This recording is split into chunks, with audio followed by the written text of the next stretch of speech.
hermanos, en el mensaje de esta mañana acerca de la adoración, nosotros dejamos claramente establecido que el propósito distintivo de estas reuniones congregacionales es edificarnos unos a otros al proclamar y celebrar juntos el Evangelio de Cristo. Somos un grupo de adoradores que se reúnen en la presencia de Dios para continuar adorándole como cuerpo, al recordar por un lado la grandeza y el carácter de Dios, cuán pequeños y pecadores somos nosotros y todo lo que Él hizo en su amor y en su bondad a través de la persona y la obra de Cristo para rescatarnos de esa condición miserable en que nos encontrábamos y reconciliarnos plenamente con Él. Ahora, ¿por qué nosotros necesitamos recordarnos estas cosas continuamente? Porque nuestras almas no funcionan como una línea de ensamblaje de automóvil, como bien señaló Bryan Chapell en el libro que citábamos esta mañana. Chapell dice, si aprender el Evangelio fuera como construir un carro, una línea de ensamblaje, entonces deberíamos esperar que una vez adquiriéramos una verdad del Evangelio, podríamos movernos a otra estación de la madurez cristiana sin tener que retornar a los niveles previos de nuestro desarrollo. Pero, sigue diciendo él, el corazón no es como una línea de ensamblaje. Nosotros olvidamos fácilmente el Evangelio, dudamos de su poder o nos dejamos distraer de sus propósitos. Por lo tanto, el surgimiento de nuevos problemas espirituales siempre va a requerir respuestas basadas en un regreso de nuestros corazones a esas verdades fundamentales del Evangelio. O sea, no es que nosotros adquirimos una verdad hoy, bueno, eso ya está establecido, eso está colocado, ahora podemos colocar otra verdad y otra verdad y otra verdad. No, es que nosotros tenemos que regresar a los fundamentos una y otra vez. Porque una y otra vez tendemos a olvidarlos. Necesitamos recordarnos mutuamente el Evangelio, como de hecho nos enseñan claramente las cartas del Nuevo Testamento. Mis hermanos, estas cartas eran leídas públicamente en las iglesias. ¿Y qué son esas cartas? Un desglose del Evangelio y sus implicaciones. Así que nunca nos cansaremos de recordar y celebrar el sorprendente, inmutable, incomprensible amor de Dios para con nosotros. Y nunca dejaremos de necesitar recordar eso. Es como las notas de amor que los esposos le envían a sus esposas. Ellas nunca se cansan de que tú le digas que las amas. Nunca se van a cansar, créeme mi hermano. No se van a cansar. Y nosotros nunca nos cansamos de recordar el amor de Dios. Nunca nos cansamos de celebrar el amor de Dios. Escuchen cómo Pablo oraba por los creyentes en Éfeso, Efesios capítulo 3, versículos 14 en adelante. Esta es una de las oraciones más sublimes de toda la Biblia. Dice en Efesios capítulo 3, versículo 14: por esta causa doblo mis rodillas ante el Padre de nuestro Señor Jesucristo, de quien toma nombre toda familia en los cielos y en la tierra. ¿Y qué oraba Pablo por estos creyentes en Éfeso? Para que os dé conforme a las riquezas de su gloria. ¿Escucharon eso? Conforme a las riquezas de su gloria, el ser fortalecidos con poder en el hombre interior por su espíritu. Si un millonario nos da de sus riquezas, eso puede ser desde 5 centavos hasta $1.000.000. Pero si un millonario nos da conforme a sus riquezas, eso va a ser mucho dinero. Y Pablo estaba aquí esperando en que Dios nos da conforme a sus riquezas en gloria, y por eso pide lo que pide. ¿Y qué pide Él? Para que habite Cristo por la fe en vuestros corazones, a fin de que arraigados y cimentados en amor seáis plenamente capaces de comprender con todos los santos cuál sea la anchura, la longitud, la profundidad y la altura, y de conocer el amor de Cristo que excede a todo conocimiento, para que seáis llenos de toda la plenitud de Dios. Pablo quiere que los creyentes sean capaces de conocer aquello que excede a todo conocimiento, el amor de Dios en Cristo. Ahora, no sé si notaron una pequeña frase en el versículo 18, junto con todos los santos. Esto no es una empresa privada, esto es una empresa corporativa. Esto es algo, mis amados hermanos, que nosotros llegamos a comprender, el amor de Cristo por nosotros en comunión con los santos. Y más adelante en el capítulo 4, versículo 16, el apóstol 11 al 16, Pablo va a explicar este proceso, cómo nos edificamos mutuamente. Cristo dio pastores a su iglesia que equipan a los santos para que los santos, conforme a los dones que tienen cada uno, nos edifiquemos mutuamente en amor. Así crece la iglesia.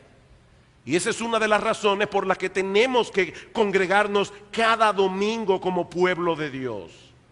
Ahora bien, cuando nosotros comenzamos a planificar el culto congregacional con estas cosas en mente, pronto nos damos cuenta que hay una serie de decisiones que nosotros debemos tomar en cuanto al culto y que no son tan sencillas, porque nos colocan en medio de una serie de tensiones que debemos aprender a manejar en una forma balanceada para no caer en los extremos que muchas iglesias han caído a lo largo de los siglos. Una de esas tensiones fue la que mencionamos esta mañana y que ahora yo deseo desarrollar un poco más. Es la tensión entre la solemnidad y el gozo.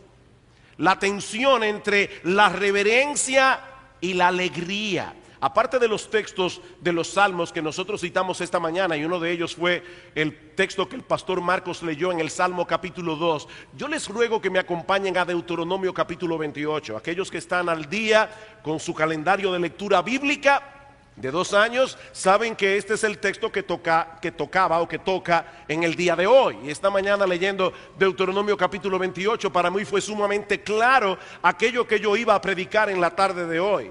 Dice en el versículo 47, Dios está enumerando aquí las maldiciones que vendrían sobre el pueblo de Israel si ellos desobedecían al Señor. Dice en el versículo 47, por cuanto no serviste a Jehová tu Dios con alegría y con gozo de corazón, por la abundancia de todas las cosas, servirás por tanto a tus enemigos que enviare Jehová contra ti, con hambre y con sed y con desnudez y con falta de todas las cosas por las cuales tú no diste gracias cuando las tenías, y él pondrá yugo de hierro sobre tu cuello hasta destruirte.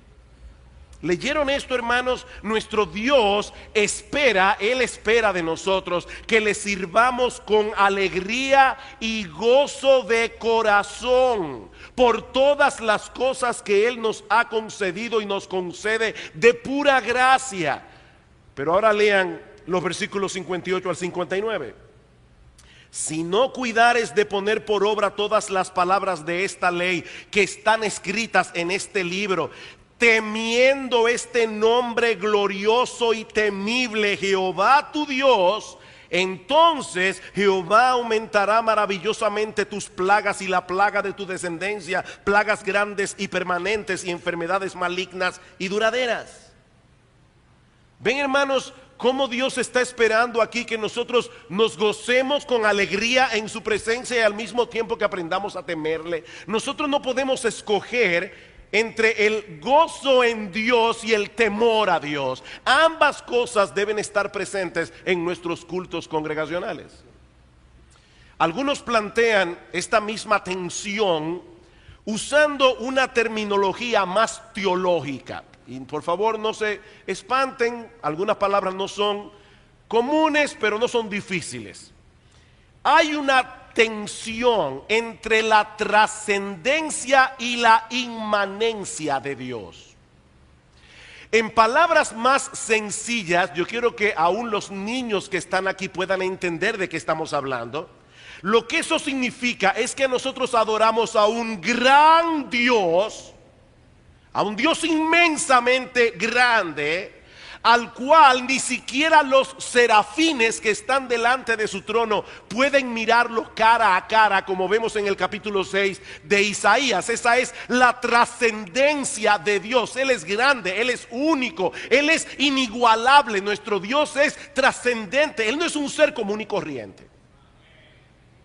Pero al mismo tiempo nosotros adoramos a un Dios cercano, nosotros adoramos a un Dios que está atento a cada una de sus obras, a un Dios que se involucra con su pueblo, a un Dios que protege a cada uno de los suyos como la niña de sus ojos. Esa es la inmanencia de Dios. Él es trascendente, pero Él es inmanente. Ahora, ¿cuál es el tipo de relación que los creyentes debemos tener con un Dios así? Si sobreenfatizamos la trascendencia de Dios por encima de su inmanencia, ¿saben qué va a suceder? Que terminaremos relacionándonos con Él como si fuera un ser distante, como si fuera un ser inalcanzable. Pero si sobreenfatizamos la inmanencia de Dios por encima de su trascendencia, es muy probable que comencemos a ver a Dios como si fuera de nuestro tamaño. Noten cómo el Señor Jesucristo nos enseñó a manejar esta tensión en el modelo de oración que conocemos como el Padre Nuestro. Padre Nuestro, ¿qué es eso? La inmanencia de Dios. Él es nuestro Padre. Él nos compró con el precio de la sangre de su Hijo. Nosotros somos suyos. Él nos adoptó en su familia. Padre nuestro que estás en los cielos. Esa es la trascendencia de Dios. No te olvides con quién tú estás hablando. Es tu Padre, pero está en los cielos. Mis hermanos, nosotros no podemos acercarnos a Él como si fuera un Dios lejano y distante, pero tampoco debemos relacionarnos con Dios como si fuera nuestro pana. ¿Se entiende eso, verdad? No, Dios no es nuestro pana. Él es Dios. Él es grande. Es por eso que la adoración del pueblo de Dios es descrita en el Antiguo Testamento como una fiesta solemne. Y yo he dicho esto muchas veces desde este púlpito. Para algunas personas estos dos términos no son compatibles. Si es una fiesta, no puede ser solemne. Y si es solemne, no puede ser una fiesta. Pero la adoración que la Escritura promueve conjuga ambos elementos perfectamente entrelazados entre sí, y de hecho dependiendo uno del otro. Adoramos a un gran Dios, adoramos a un Dios digno de reverencia, adoramos a un Dios digno de ser temido. Nuestro Dios es digno de ser temido. Pero al mismo tiempo adoramos a un Padre que se ha compadecido de nosotros, un Padre que ha diseñado un plan de redención para que podamos acercarnos a Él con confianza, y que le costó nada más y nada menos que la sangre de su precioso Hijo. Ambas realidades deben gobernar nuestras mentes cuando nos congregamos en su presencia como pueblo suyo. Pocos pasajes del Nuevo Testamento reflejan esta realidad en una forma más impresionante que Hebreos capítulo 12. Hebreos capítulo 12. El autor de la epístola, a final del capítulo, a partir del versículo 18, está haciendo un contraste aquí entre la experiencia que tuvo Israel al pie del monte Sinaí cuando el Señor descendió para darles la ley, y la experiencia que nosotros tenemos los domingos cuando nos congregamos como pueblo suyo en su presencia en el día del Señor. Y dice el autor de la carta a los Hebreos que el pueblo de Israel, versículo 18, se había acercado a un monte que se podía palpar, a un monte que ardía en fuego, a la oscuridad y a la tempestad, al sonido de la trompeta y a la voz que hablaba, la cual los que la oyeron rogaron que no se les hablase más. Mis hermanos, era tan terrible lo que el pueblo de Israel estaba viendo que aún Moisés exclamó: estoy espantado y temblando. ¿Y qué de nosotros, la iglesia del nuevo pacto? Bueno, dice el autor de la carta a los Hebreos, nosotros, la iglesia, nos hemos acercado al monte de Sión, a la ciudad del Dios vivo, a Jerusalén la celestial, a la compañía de muchos millares de ángeles, a la congregación de los primogénitos que están inscritos en los cielos, a Dios el juez de todos, a los espíritus de los justos hechos perfectos, a Jesús el mediador de un nuevo pacto, y a la sangre rociada que habla mejor que la de Abel. En otras palabras, mis hermanos, lo que los judíos experimentaron en el monte Sinaí no era más que una sombra de una realidad más sorprendente. Y es a esa realidad que nosotros nos acercamos cada domingo en nuestros cultos de adoración. Dan McCartney, comentando acerca de este pasaje, él dice: aunque la adoración en la temprana historia de Israel era tan temible que aún Moisés estaba aterrorizado, la realidad, la que nosotros experimentamos, es aún más gloriosa que lo que Moisés pudo percibir, y por lo tanto debería evocar una mayor reverencia, no menor. Una mayor reverencia. Noten lo que sigue diciendo en el versículo 25.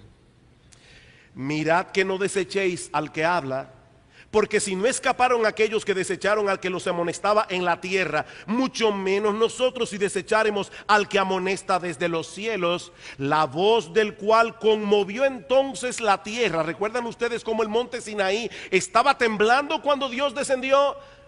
Bueno, pastor, pero ahora yo no veo ningún temblor de tierra, aquí estamos muy tranquilos en este edificio. Sigue diciendo el autor: la voz del cual conmovió la tierra entonces, pero ahora ha prometido diciendo: aún una vez, y conmoveré no solamente la tierra, sino también el cielo. Lo que nosotros estamos esperando, hermanos, es mucho más sorprendente que lo que los judíos vieron en el monte Sinaí. Los cielos se descorrerán como una cortina. Sigue diciendo, y esta frase aún una vez indica la remoción de las cosas movibles como cosas hechas para que queden las inconmovibles. Así que, conclusión, recibiendo nosotros un reino inconmovible, tengamos gratitud y mediante ella sirvamos a Dios, agradándole con temor y reverencia, porque nuestro Dios es fuego consumidor. Eso no está en el Antiguo Testamento, eso está en el Nuevo Testamento. Agrademos a Dios con temor y reverencia. Cito una vez más a McCartney: la adoración en el nuevo pacto debería estar llena de reverencia y un profundo sentido de temor sobrecogedor, porque ahora conocemos más claramente la santidad de aquel a quien adoramos al entender la profundidad de lo que se requirió para nuestra redención. Mis hermanos, nosotros sabemos algo que los judíos no sabían, y es que para Dios nuestro pecado es algo tan serio que para poder perdonarnos de nuestros pecados, la segunda persona de la Trinidad tuvo que hacerse hombre, morir en una cruz como un criminal, para que ahora nosotros podamos ser salvos por la fe. Nosotros tenemos un entendimiento de la santidad de Dios que los judíos del Antiguo Testamento no podían tener. Por eso en el himno que nosotros cantamos: inmensa la obra de Cristo en la cruz, enorme la culpa se ve por su luz. ¿Tú quieres darte cuenta de cuán grande es tu pecado delante de Dios? Míralo a la luz de lo que Jesucristo hizo en la cruz del Calvario. Los creyentes del nuevo pacto sabemos ahora que por causa de nuestros pecados Dios envió a su propio Hijo a derramar su sangre en la cruz, pues de otro modo nadie hubiese podido ser salvo. Por lo tanto, los creyentes del nuevo pacto deberíamos experimentar una reverencia más profunda cuando estamos en la presencia especial de Dios, ¿o no es así? Pero esta es solo una cara de la moneda. Sigue diciendo McCartney: la verdadera adoración está llena de gozo. Hemos estado hablando de reverencia, ¿verdad? Ahora escuchen esta parte. La verdadera adoración está llena de gozo precisamente porque está apercibida de cuán temible es aquel a quien adoramos y cuán grande es nuestro privilegio cuando se nos permite acercarnos a Él. Ven el balance, hermanos. El hecho de nosotros ver la grandeza de Dios, la santidad de Dios, lo que costó nuestra salvación, eso debe llenarnos de temor y de reverencia, pero al mismo tiempo de alegría y de gozo, porque ese Dios nos dice en Hebreos capítulo 10 versículo 19: acercaos. Ahora tenemos libertad en su presencia. Ahora nosotros podemos decir: Padre nuestro que estás en los cielos. Y los oídos de Dios, los ojos de Dios están atentos a nosotros. De ese Dios. Sigue diciendo McCartney. Perdone que lo cite mucho, pero es que él lo dice mejor que yo. El verdadero gozo en la adoración no es un happy hour, dice él. Así mismo, literalmente. ¿Sabe lo que es un happy hour? Alguna gente van a un bar, se sientan con sus amigos, les dan unos tragos gratis y él pasa una hora feliz, un happy hour. Bueno, hermano, nosotros venimos a la iglesia a tener un happy hour, dice él. No, esto no es un happy hour. Este tipo de gozo solo es posible cuando nos damos cuenta de cuán enorme e incomprensible provisión Dios nos ha dado para que podamos estar delante de Él. Y por lo tanto, qué privilegio indescriptible tenemos ahora de estar en la presencia de aquel que es fuego consumidor. Él es fuego consumidor. Y nosotros podemos acercarnos libremente delante de Él. Por causa de Cristo. ¿No debería eso hacernos saltar de gozo? De manera que si la adoración a Dios fue descrita en el Antiguo Testamento como una fiesta solemne, más razón tenemos ahora nosotros de verlo de ese modo, ahora que vivimos de este lado de la cruz. Es solemne porque estamos delante de un gran Dios que es fuego consumidor y nosotros somos criaturas del polvo cargadas de pecado.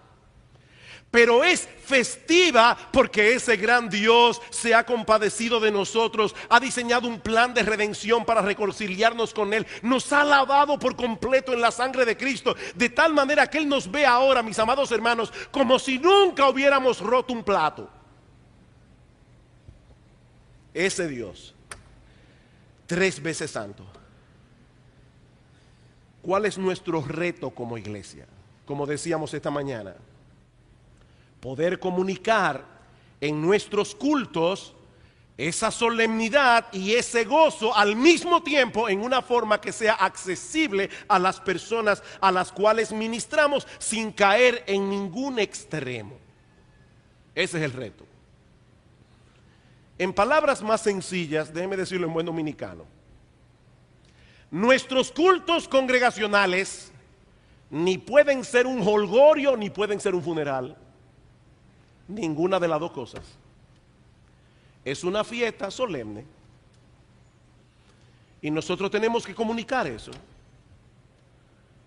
Que tenemos un gran Dios que nos ha acercado en Cristo. Otra de esas tensiones que debemos aprender a manejar es entre la carga intelectual y emocional de nuestros cultos. Tenemos que manejar una tensión entre la carga intelectual y emocional de nuestros cultos. Alguien dijo una vez, y yo creo que con muchísima razón, que toda experiencia espiritual comienza en la mente. Toda experiencia espiritual comienza en la mente. Para que una experiencia espiritual sea genuina, debe estar enraizada en la verdad. Debe ser una respuesta del creyente a la verdad de Dios revelada en su palabra. Y la verdad es asimilada, es entendida con la mente. Por eso yo cito mucho a la famosa frase de Chesterton que decía: cuando venimos a la iglesia, en aquella época las personas, los caballeros usaban sombreros, y él decía: cuando nosotros venimos a la iglesia nos quitamos el sombrero, no la cabeza. Nosotros venimos a la iglesia a pensar, hermanos. Hay gente que dice: wow, yo me voy con dolor de cabeza. Qué bueno, hermano, porque yo también me voy con dolor de cabeza a veces, cuando estoy estudiando durante la semana el pasaje que quiero presentar. Nosotros venimos a la iglesia a pensar. Recuerden las palabras del Señor a la mujer samaritana en Juan 4:23. Mas la hora viene y ahora es cuando los verdaderos adoradores adorarán al Padre en espíritu y en verdad. Porque también el Padre tales adoradores busca que le adoren. Dios es espíritu y los que le adoran en espíritu y en verdad es necesario que adoren. La verdadera adoración surge como una respuesta del creyente a la verdad de Dios que él entiende por su palabra. Aunque nuestras emociones deben estar involucradas en la adoración, como veremos ahora mismo, siempre deben estar subordinadas y gobernadas por el entendimiento. No puede ser al revés. Mis hermanos, la adoración gira en torno a la verdad de Dios revelada. A mayor comprensión de esas verdades, mayor capacidad de adoración.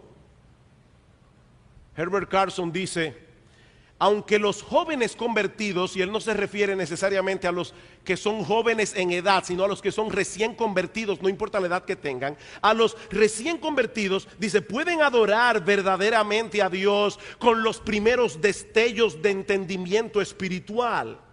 Al mismo tiempo, una experiencia de adoración más profunda estará ligada a un entendimiento más profundo. Mientras más conocemos el carácter de Dios, sus propósitos y sus deseos, más capaces seremos de responder a sus obras. Nos convertimos al Señor. Entendemos que Él perdonó todos nuestros pecados, pero no es verdad, mis amados hermanos, que a medida que nosotros vamos creciendo en el Evangelio, nos vamos dando cuenta de cuán negros realmente eran nuestros pecados, y eso nos lleva a entender cuán gloriosa realmente es la redención que nosotros tenemos en Cristo. Eso es un proceso que no termina nunca. Consecuentemente, lo primero que debemos evaluar, no lo único, pero lo primero que debemos evaluar en un culto de adoración es la centralidad de la verdad.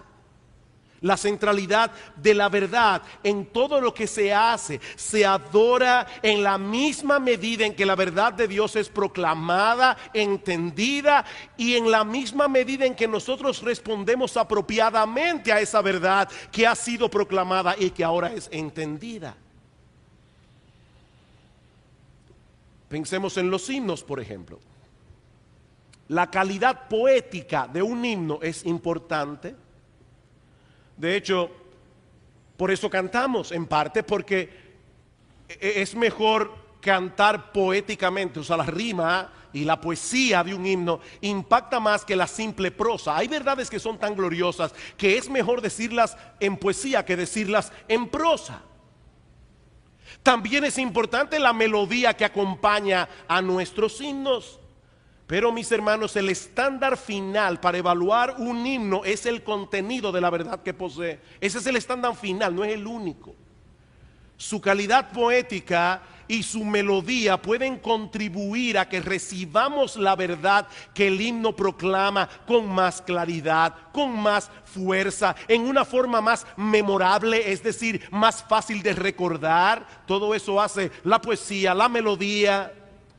Pero la calidad poética y la melodía de un himno de adoración no son un fin en sí mismos. Nosotros no venimos a decir, wow, qué poeta el autor de ese himno. No, nosotros no venimos a eso. Roca de la eternidad, qué poesía. Fuiste abierta tú por mí, sé mi escondedero fiel, solo encuentro paz en ti. Rico, limpio manantial en el cual lavado sí fui. Eso es poesía. Pero nosotros no venimos a decir, wow, qué bonito, roca de la eternidad. Nosotros venimos a gozarnos en que esa roca, nuestro Señor Jesucristo, fue partida por nuestros pecados. No es admirar una poesía. El fin de la poesía, el fin de la melodía es que haya una proclamación más eficaz de la verdad. No es un fin en sí mismo. Ese es el énfasis de Pablo en el pasaje de Colosenses que hemos citado tantas veces ya. Colosenses capítulo 3 versículo 16. La palabra de Cristo more en abundancia en vosotros. Hermanos, su himno puede que no sea herético, no dice nada malo, pero no dice nada. Puro sentimentalismo y la gente en las iglesias. ¿Y qué tú estás aprendiendo? Nada, pero me suena tan bien. La palabra de Cristo mora en abundancia en vosotros, enseñándoos y exhortándoos unos a otros en toda sabiduría, cantando con gracia en vuestros corazones al Señor, con salmos, con himnos y cánticos espirituales. Pablo quiere que a través de nuestros cantos nosotros contribuyamos a que la palabra de Cristo revelada, que more en abundancia en nosotros. Ahora bien, por el hecho de haber sido creados a la imagen de Dios, nosotros no solo somos criaturas que piensan, sino también criaturas que sienten. Una gama muy variada de emociones y de sentimientos. Y saben que esas emociones juegan un papel sumamente importante en nuestras vidas porque interactúan con nuestra mente y nuestra voluntad en todas las decisiones que tomamos. Las emociones están involucradas en todo lo que hacemos. El problema es que el pecado no solo trastornó nuestro entendimiento, sino también nuestras emociones. De tal manera que el pecador se siente atraído hacia aquello que lo daña. El pecador en sus emociones se siente atraído hacia aquello que le hace mal y al mismo tiempo repele, rechaza aquello que para su bien. Eso es parte de la caída.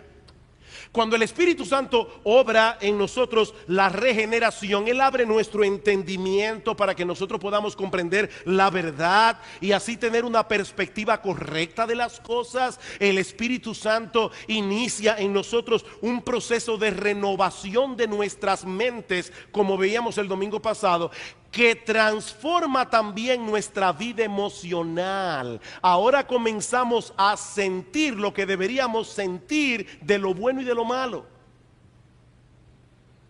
Nuestras emociones están siendo reparadas.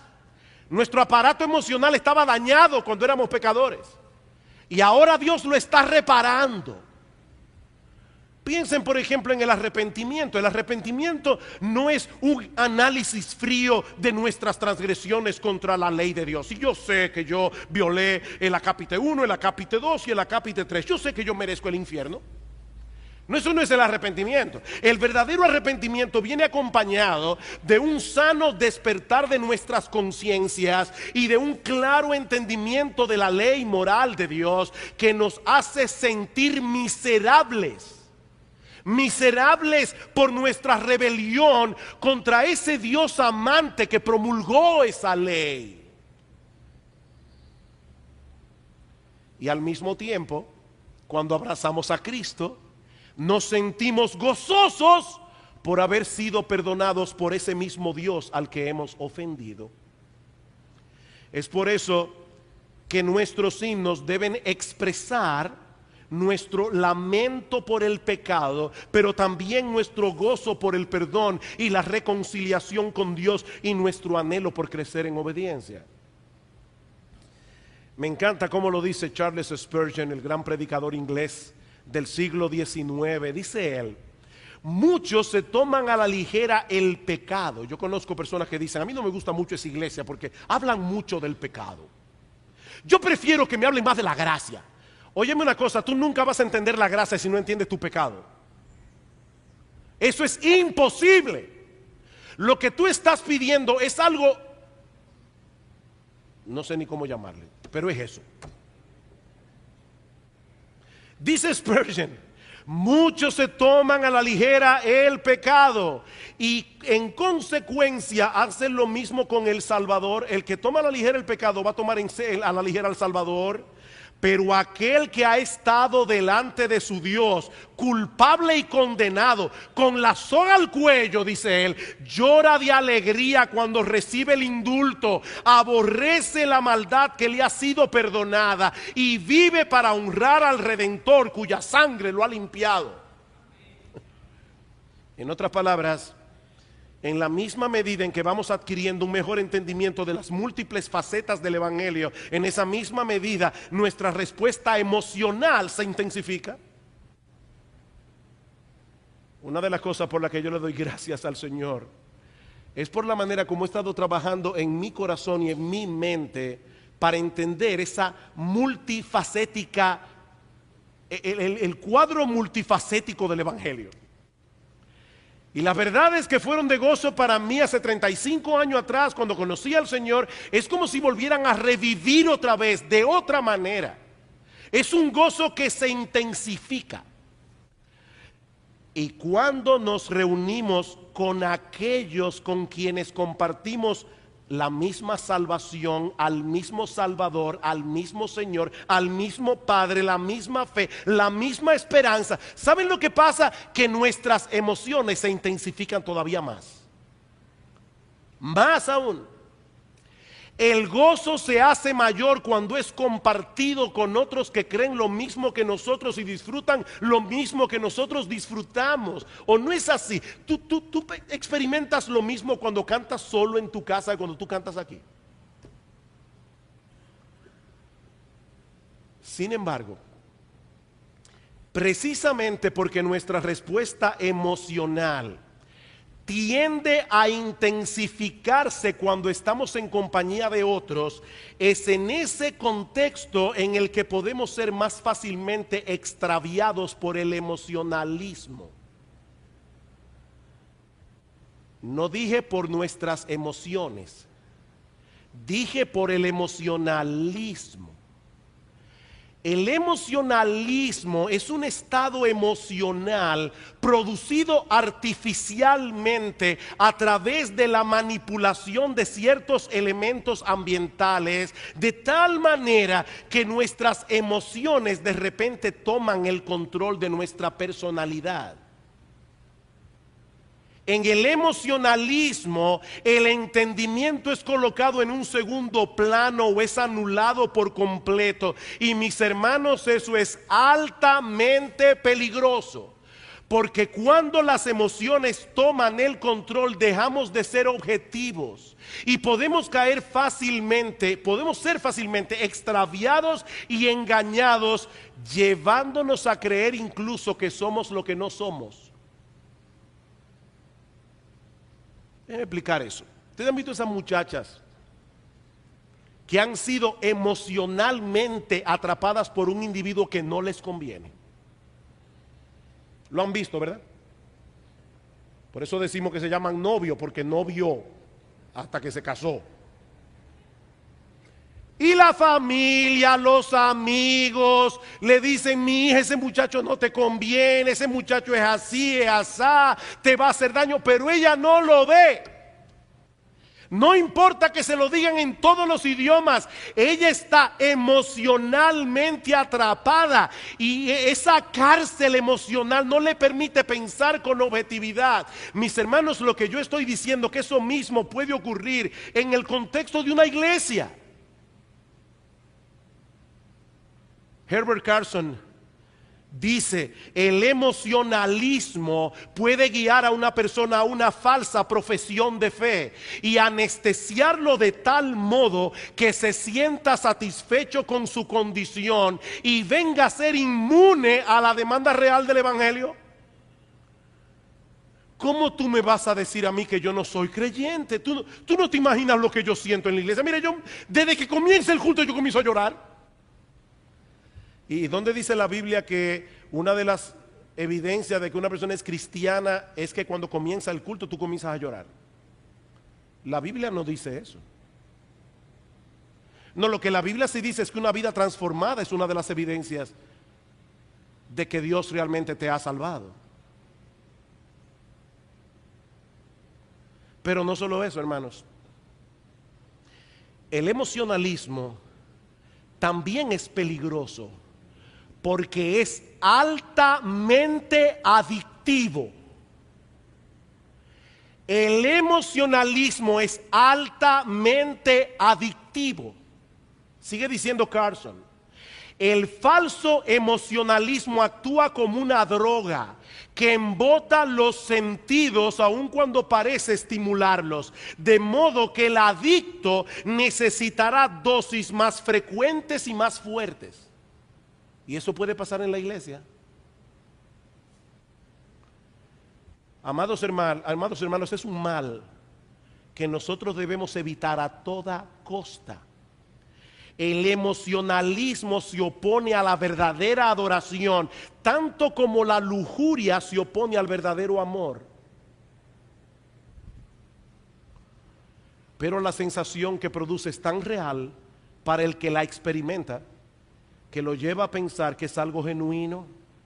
Por eso es que son tan relevantes las palabras de John MacArthur cuando nos advierte, escuchen esto, la adoración no es energizada por métodos artificiales. Si sientes que debes tener rituales o cierto tipo de música que disponga el ánimo para adorar, lo que estás haciendo, dice MacArthur, no es adoración.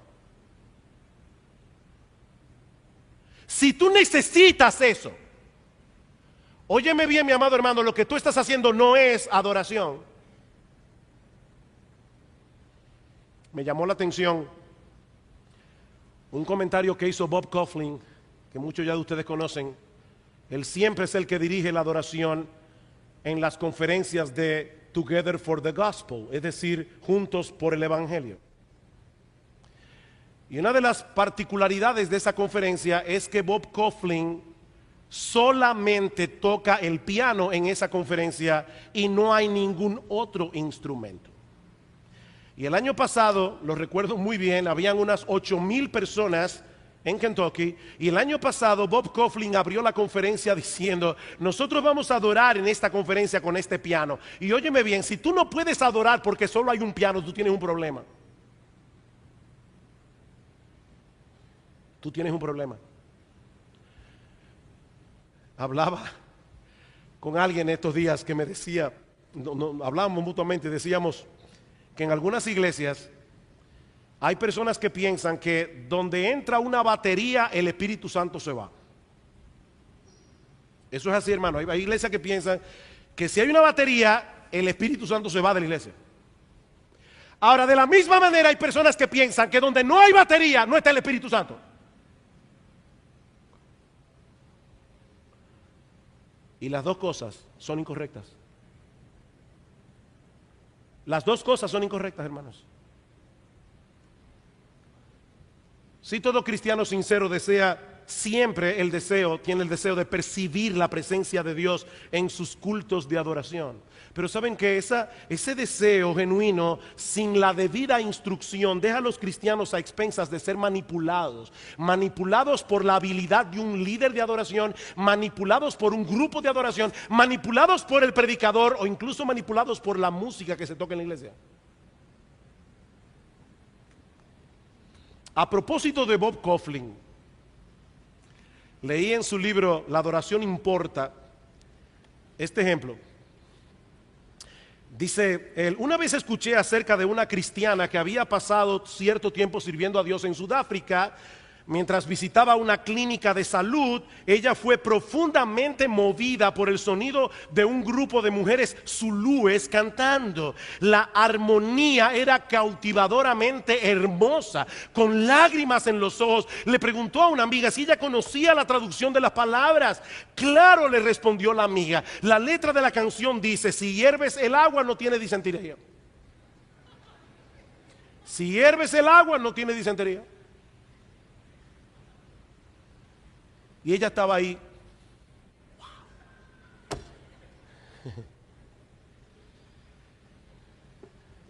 Dice Bob Kauflin: la música puede ser muy engañosa.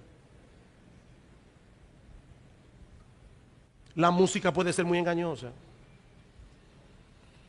porque puede despertar nuestras emociones sin que estemos realmente adorando a Dios.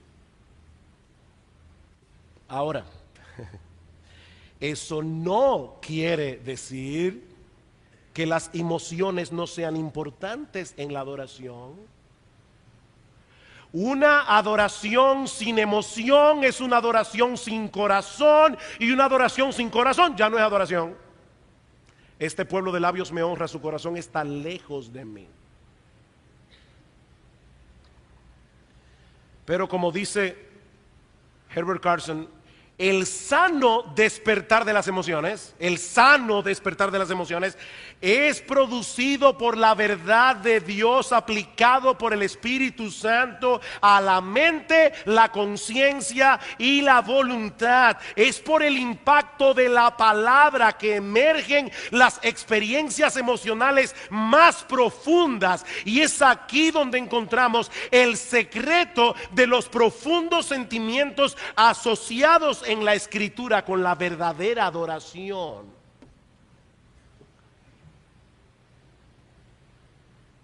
Es cuando yo estoy leyendo la palabra y digo, wow, qué gran Dios y qué gran Salvador. Por la palabra de Dios. Y eso puede ser con música, sin música. ¿Sabían ustedes, mis hermanos, que a lo largo de toda la historia de la iglesia, en la mayoría de los siglos, las iglesias cantaron sin instrumentos musicales? Una de las razones es porque no era tan fácil encontrar personas que pudieran ejecutar los instrumentos musicales. La pregunta mía es, ¿cómo se harían muchas iglesias en el día de hoy si de repente le quitaran los instrumentos?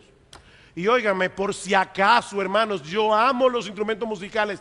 Ya yo hablé esta mañana de cómo nosotros debemos usar los instrumentos musicales de una manera tal que haga accesible lo que estamos tratando de decir a la gente que nos está escuchando. Hermanos, yo amo la música instrumental, yo amo esos instrumentos. Yo le doy gracias al Señor por los hermanos que nos acompañan en el piano y en el violín y en todo lo demás. La pregunta mía es, ¿qué pasaría en algunas iglesias si de repente por arte de magia desaparecieran los músicos?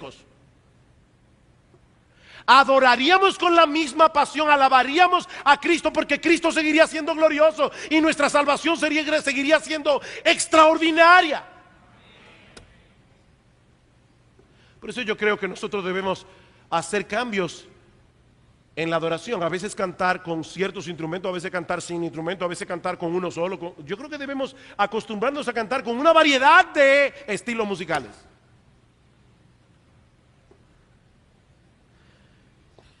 El apóstol Pedro nos arroja mucha luz en cuanto al sano despertar de nuestras emociones en su primera carta. Hablando del Señor Jesucristo dice, a quien amáis sin haberle visto, en quien creyendo, aunque ahora no lo veáis, os alegráis con un gozo inefable y glorioso. Los cristianos aman a Cristo, los cristianos se gozan en Cristo. Ese es uno de los distintivos esenciales del cristianismo. Los cristianos aman a su Salvador sin haberle visto y se alegran en Él con un gozo inefable y glorioso. Bueno, nosotros no hemos visto a Cristo con los ojos físicos, pero por medio de su palabra nosotros hemos visto a Cristo con los ojos de la fe. Y lo que Pedro está diciendo es que eso que nosotros hemos visto y conocido de Cristo nos mueve no solo a amarle, sino también a gozarnos en Él. Así que este es un gozo y una alegría que emanan de la fe. No se trata de algo creado artificialmente a través de ciertos elementos en el edificio de adoración. Es un gozo que se produce en el creer, en quien creyendo, aunque ahora no lo veáis, os alegráis con gozo inefable y glorioso. Ven como una vez más esto nos lleva a la centralidad de las Escrituras en la verdadera adoración, porque esos afectos verdaderos emanan de la fe.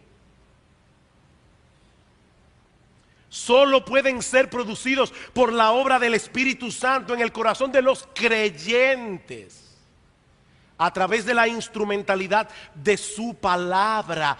Todo lo demás no es otra cosa que manipulación y emocionalismo,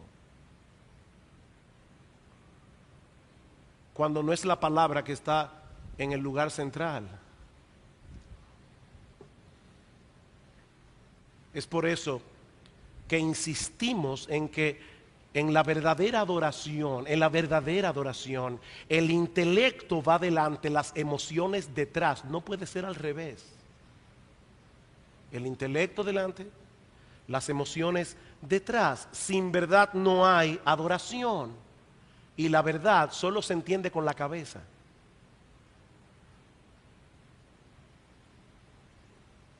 Pero, mis hermanos, de la misma manera debemos decir que la ortodoxia sin emoción revela una comprensión inadecuada de la verdad.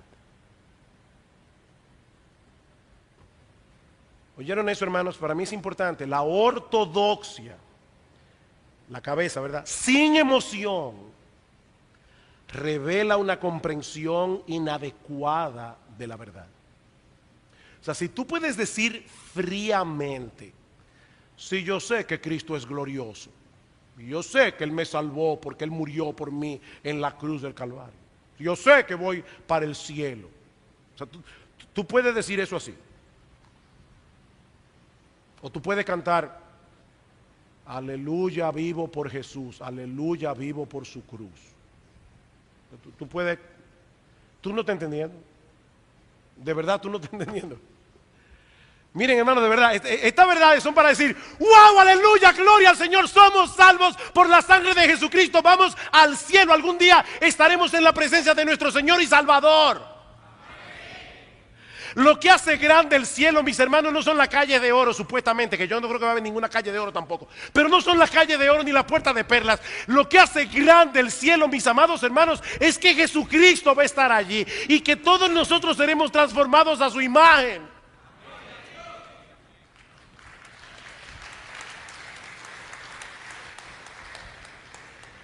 Una adoración sin corazón no es adoración. Nosotros adoramos a un gran Dios. Nosotros tenemos un gran Salvador. Nosotros deberíamos estar llenos de gozo, hermanos. Por eso yo le decía al hermano Alberto, yo tenía problemas cada vez que aquí se cantaba el himno Tu pueblo jubiloso,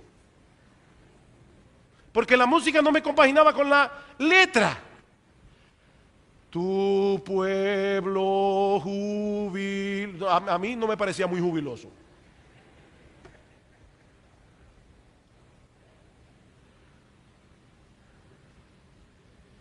Mis hermanos, la adoración que agrada a Dios, edifica a su pueblo. La adoración que agrada a Dios y edifica a su pueblo tiene luz y calor, ortodoxia y entusiasmo, entendimiento y pasión, pensamientos y emociones. Las dos cosas. Esta es la tensión que nosotros tenemos que aprender a manejar. Quisiera concluir citando dos pasajes de las Escrituras que ilustran de manera magistral el sano despertar de las emociones que debe producir en nosotros el entendimiento de la verdad. Vamos a Romanos capítulo 11. Romanos capítulo 11, el apóstol Pablo viene hablando. Este es uno de los capítulos más complicados de la carta de Pablo a los romanos. Es bien teológico, es bien doctrinal. Y el apóstol Pablo termina diciendo en el versículo 29, porque irrevocables son los dones y el llamamiento de Dios, pues como